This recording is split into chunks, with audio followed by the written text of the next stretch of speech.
more than 6 million people from around the world attending the event every year, Die Wiesen, or as tourists call it, Oktoberfest, holds the title of the world's largest fair. Living in Louisiana, I'm sure you've all been to a Mardi Gras parade or had a party on Bourbon Street. We call those parties. But in Munich, Germany, their partying is at a whole different level. I allow my German heritage to stick out like a sore thumb. Blonde hair, blue eyes, and an authentic German last name. I have celebrated Louisiana's version of Oktoberfest 8 times, and one day I hope to make it to Munich. I chose to do my speech on the Munich Oktoberfest because for such a large festival, it's crazy to know that so few people know about it. In my speech, I'll discuss the history, tourism, and the New Orleans replication of the Munich Die Wiesen. Prince Ludwig was married to Princess Therese on October 12, 1810. The citizens of Munich were invited to attend the festivities held on the fields in front of the city gates to celebrate the happy royal event. The fields were named Theresienwiese, or Therese's Meadow, in honor of the princess, and they have kept that name ever since. Horse races, in the presence of a royal family, marked the close of the event that was celebrated for the whole area of Bavaria to watch. In 1811, an agricultural show was added to promote Bavarian culture. The horse race ended in 1960, but the agricultural show still exists to this day and is held every 4 years. In 1816, carnival booths appeared. The main prizes were silver, porcelain, and jewelry. The founding citizens of Munich assumed responsibility for festival management in 1819, and it was decided to make Oktoberfest an annual event. 2010 marked the 200th anniversary of Oktoberfest. For the anniversary, there was a horse race in historical costumes on the opening day.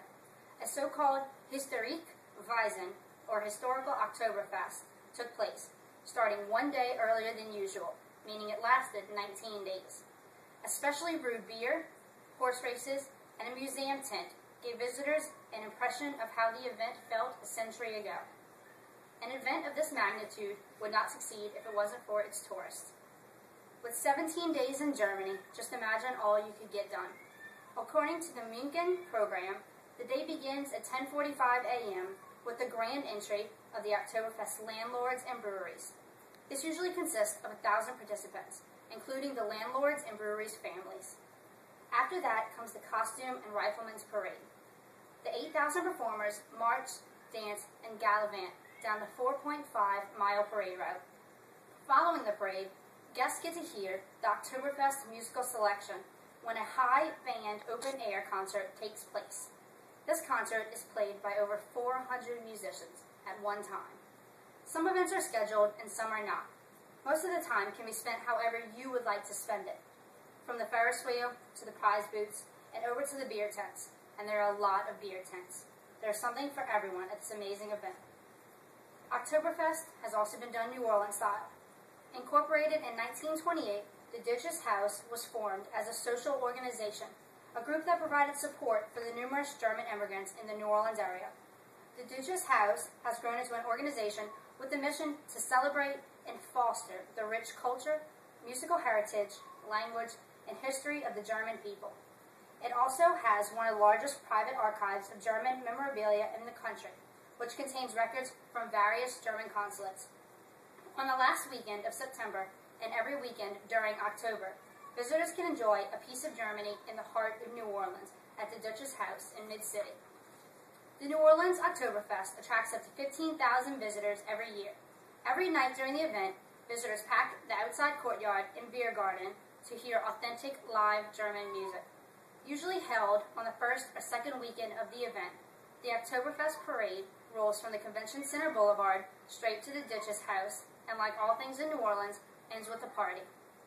A couple weeks ago, Brooke gave a speech about making a bucket list. Well, she persuaded me. I began making one, and I knew that attending Oktoberfest had to be on my list. No fair, festival, or celebration can compare to the Munich Oktoberfest. The cost is up there, but the memories made will be unlike anything before. Make the time, make the trip.